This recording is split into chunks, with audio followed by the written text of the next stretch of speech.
হিজবুল্লাহের পক্ষে কড়া জবাব দিতে ড্রোনের ভয়ঙ্কর কারখানা ইসরায়েল সীমান্তে।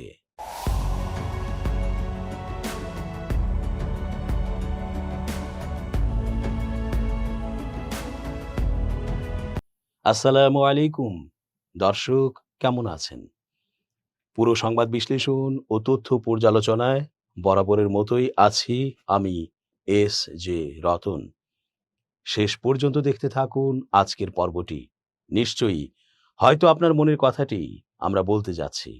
চেঞ্জ টিভির আন্তর্জাতিক চোখ, আপনাদেরই অনুষ্ঠান। শুধু ইসরায়েলি যে গোপনে গোপনে ইরান, লেবানন ও ইয়েমেনের আশেপাশের দেশগুলোতে বা সীমান্তের কাছে অস্ত্র ও সামরিক আস্তানা গড়ে তুলবে তা তো হবে না। লেবাননও কম যায় না। এবার তারাও দেখিয়ে দিয়েছে ইসরায়েলকে লক্ষ্য করে ক্ষেপণাস্ত্র ও ড্রোন ছুঁড়ে কিভাবে শায়েস্তা করা যায় তার ১৬ কলা। লেবাননের দক্ষিণাঞ্চলে ইসরায়েল সীমান্তের কাছে একটি ভূগর্ভস্থ অস্ত্র কারখানার সন্ধান পাওয়ার দাবি করেছে ইসরায়েলি প্রতিরক্ষা বাহিনী আইডিএফ। তাদের দাবি, ইরান সমর্থিত সশস্ত্র গোষ্ঠী হিজবুল্লাহ এই স্থাপনা থেকে উন্নত ড্রোন তৈরি ও পরিচালনা করত এবং এর পেছনে ছিল তেহরানের অর্থায়ন ও প্রযুক্তিগত সহায়তা। সোমবার ২২ June the Times of Israel জানিয়েছে, দক্ষিণ লেবাননের মাজুদাল যৌন গ্রামে একটি সুড়ঙ্গ পথের সন্ধান পায় আইডিএফ। ইসরায়েলি সীমান্ত থেকে প্রায় ৬ কিলোমিটার দূরে অবস্থিত ওই সুড়ঙ্গ দিয়ে প্রবেশ করে সেনারা এবং পাহাড়ের নিচে নির্মিত একটি বিশাল ভূগর্ভস্থ স্থাপনা সেখানে খুঁজে পায়। আইডিএফ এর দাবি, কয়েকশো মিটার বিস্তৃত এই সুড়ঙ্গের গভীরে প্রায় ২৯ মিটার নিচে অবস্থিত অস্ত্র ভাণ্ডারটি বিশেষ বিস্ফোরণরোধী ইস্পাতের দরজায় সুরক্ষিত ছিল। সেখানে ড্রোন তৈরির উপযোগী বিভিন্ন কক্ষ ও অবকাঠামোরও সন্ধান পাওয়া গেছে। ইসরায়েলি সেনাবাহিনীর তথ্য অনুযায়ী গত ১ দশকে ইরানের সরাসরি সহায়তায় এই স্থাপনাটি গড়ে তোলা হয়েছে। চোরাই পথে আনা যন্ত্রাংশ ব্যবহার করে সেখানে ড্রোন তৈরি করা হতো এবং সেগুলো দিয়ে ইসরায়েলের বিরুদ্ধে হামলার পরিকল্পনা ছিল। আইডিএফ জানিয়েছে, অভিযান চালিয়ে তারা প্রায় ৫০টি ড্রোন এবং প্রায় ৮ টন বিস্ফোরক উদ্ধার করেছে। একই সঙ্গে পাহাড়ের দক্ষিণাংশে ড্রোন উৎক্ষেপণের জন্য ব্যবহৃত বিশেষ লঞ্চিং পয়েন্টেরও সন্ধান পাওয়া গেছে। সেনাবাহিনীর এক জ্যেষ্ঠ কর্মকর্তা বলেন, এগুলো এমন ড্রোন যা ইসরায়েলের জন্য বড় ধরনের হুমকি ছিল। আমরা হিজবুল্লাহর কাছ থেকে সেই সক্ষমতা কেড়ে নিতে পেরেছি। সম্প্রতি আইডিএফ ওই ভূগর্ভস্থ স্থাপনার ছবি প্রকাশ করেছে এবং সাংবাদিকদের সেখানে নিয়ে গিয়ে পুরো এলাকা ঘুরিয়ে দেখায়। লেবাননের চলমান পরিস্থিতিতে সামরিক হস্তক্ষেপের কোনো ইচ্ছা নেই বলে জানিয়েছেন সিরিয়ার প্রেসিডেন্ট আহমেদ আল সারা। যুক্তরাষ্ট্রের প্রেসিডেন্ট ডোনাল্ড ট্রাম্পের প্রস্তাবের প্রতিক্রিয়ায় তিনি বলেন, সিরিয়া লেবাননের সঙ্গে সামরিক নয়, বরং অর্থনৈতিক সম্পর্ক জোরদার করতে চায়। সংযুক্ত আরব আমিরাতের দুবাই ভিত্তিক টেলিভিশন চ্যানেল আল মাশহাদকে দেয়া এক সাক্ষাৎকারে সারা বলেন, আমরা লেবানন ও সিরিয়ার মধ্যে সামরিক নয়, অর্থনৈতিক যোগাযোগের পথ খুঁজছি। এর আগে ফক্স নিউজকে দেয়া এক সাক্ষাৎকারে ট্রাম্প বলেন, ইসরায়েল হিজবুল্লাহকে দমন করতে পারছে না দেখে আমি হতাশ। আমি বিষয়টি সিরিয়ার হাতে তুলে দিতে যাচ্ছি। মধ্যপ্রাচ্যের সংঘাতের অংশ হিসেবে গত ২ মার্চ হিজবুল্লাহ ইরানের সর্বোচ্চ নেতা আয়াতুল্লাহ আলী খামেনি নিহত হওয়ার প্রতিশোধ নিতে ইসরায়েলের দিকে রকেট হামলা চালায়। এর জবাবে ইসরায়েল লেবাননে বিমান হামলা ও স্থল অভিযান শুরু করে। এসব হামলায় এখন পর্যন্ত চিকিৎসক, নারী ও শিশুসহ ৪,০৫৭ জন নিহত হয়েছেন। সম্প্রতি যুক্তরাষ্ট্র ও ইরানের মধ্যে স্বাক্ষরিত একটি সমঝোতায় লেবাননকেও অন্তর্ভুক্ত করা হয়েছে। ওই চুক্তির পর শনিবার সন্ধ্যা থেকে দেশটিতে সংঘর্ষ আপাতত স্থগিত রয়েছে। ফ্রান্সে অনুষ্ঠিত G7 সম্মেলনেও ট্রাম্প বলেন, ইসরায়েল যদি হিজবুল্লাহর বিরুদ্ধে অভিযান চালাতে গিয়ে সবাইকে হত্যা না করে কাজটি করতে না পারে, তাহলে সারা তা করবে। সিরিয়ায় কাজটি করবে। তবে সারা এ ধারণা নাকচ করে দিয়ে বলেন, আমরা যুক্তরাষ্ট্রকে প্রস্তাব দিয়েছি যে যুদ্ধ বন্ধ হওয়া উচিত। এর জন্য অর্থনৈতিক ও রাজনৈতিক সমাধান প্রয়োজন। পাশাপাশি সিরিয়া ও লেবাননের মধ্যে স্বাভাবিক সম্পর্ক এবং অর্থনৈতিক সংযোগ পুনঃপ্রতিষ্ঠা করতে হবে। তিনি আরো বলেন, এর পাশাপাশি এমন কিছু নিরাপত্তা ব্যবস্থা প্রয়োজন যা সিরিয়া ও লেবাননের উদ্বেগের পাশাপাশি ইসরায়েলের উদ্বেগও বিবেচনায় নেবে। সারা বলেন, সিরিয়ার কাছে লেবাননে ইতিবাচক প্রভাব রাখার অনেক উপায় রয়েছে, তবে সেটি মূলত লেবাননের সম্মতির ওপর নির্ভর করে। লেবাননের নিরাপত্তা ও স্থিতিশীলতা সিরিয়ার নিরাপত্তা ও স্থিতিশীলতার অংশ। তাই দেশটির অভ্যন্তরীণ পরিস্থিতি নিয়ে আমরা গভীরভাবে উদ্বিগ্ন।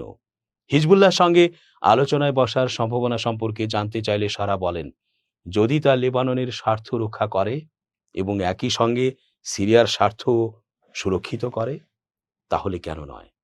উল্লেখ্য, বাশার আল আসাদের পতনের পর ক্ষমতায় আসা সিরিয়ার নতুন নেতৃত্বের সঙ্গে হিজবুল্লাহর সম্পর্ক দীর্ঘদিন ধরেই উত্তেজনাপূর্ণ। সিরিয়ার গৃহযুদ্ধে হিজবুল্লাহ আসাদ সরকারের পক্ষে লড়াই করেছিল। লেবাননের সশস্ত্র গোষ্ঠী হিজবুল্লাহ সতর্ক করে বলেছে, যদি ইসরায়েল যুদ্ধবিরতির কোনো লঙ্ঘন করে তবে তারা সমানভাবে জবাব দেবে। সংগঠনটির রাজনৈতিক পরিষদের উপপ্রধান মাহমুদ কামাতি এ হুঁশিয়ারি দেন। এ বরাতে মঙ্গলবার খবর প্রকাশ করেছে আল জাজিরা। সংগঠনটির রাজনৈতিক পরিষদের উপপ্রধান মাহমুদ কামাতি বলেন, ইসরায়েলের যে কোনো ধরনের যুদ্ধবিরতি ভঙ্গের প্রতিক্রিয়া একই মাত্রায় দেয়া হবে। তিনি আরও জানান, আগের পরিস্থিতিতে ফিরে যাওয়া আর সম্ভব নয়। যুদ্ধবিরতি থাকা সত্ত্বেও ইসরায়েল প্রায়ই লেবাননে হামলা চালাত, কিন্তু এবার আর একতরফা হামলা হবে না। তিনি দাবি করেন, হিজবুল্লাহ সম্পূর্ণ সতর্ক অবস্থায় রয়েছে এবং যে কোনো পরিস্থিতি মোকাবিলায় প্রস্তুত। তার এই বক্তব্যটি প্রচার করেছে প্রেস টিভি।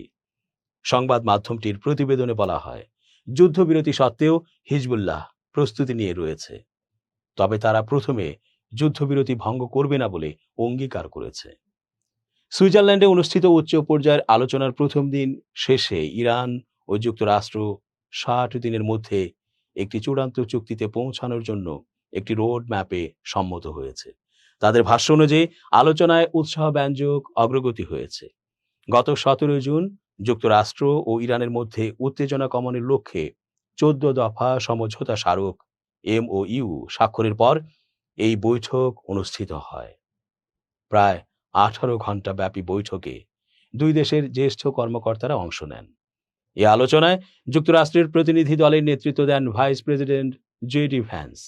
তার সঙ্গে ছিলেন প্রেসিডেন্ট ডোনাল্ড ট্রাম্পের জামাতা জ্যারেড কুশনার ও বিশেষ দূত স্টিভ উইটকফ।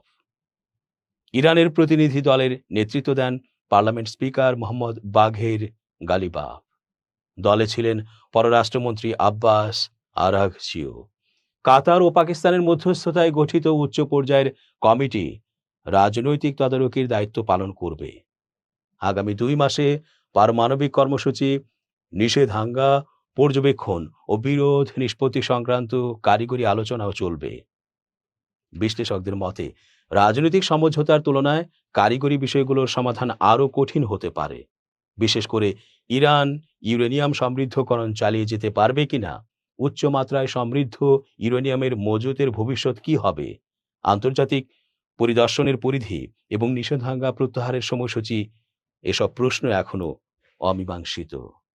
আটলান্টিক কাউন্সিলের জ্যেষ্ঠ ফেলো থমাস ওয়ারিক বলেন, ইরানের সমৃদ্ধ ইউরেনিয়াম মজুদ অপসারণ বা এর মাত্রা কমানোর প্রক্রিয়া অত্যন্ত জটিল। এতে হাজারো বিশেষজ্ঞের অংশগ্রহণ প্রয়োজন হতে পারে। যুক্তরাষ্ট্র এই বিষয়ে সরাসরি ভূমিকা রাখতে চাইছে, যা ইরানের কাছে গ্রহণযোগ্য নাও হতে পারে। হরমুজ প্রণালীতে উত্তেজনা কমানোর উদ্যোগ।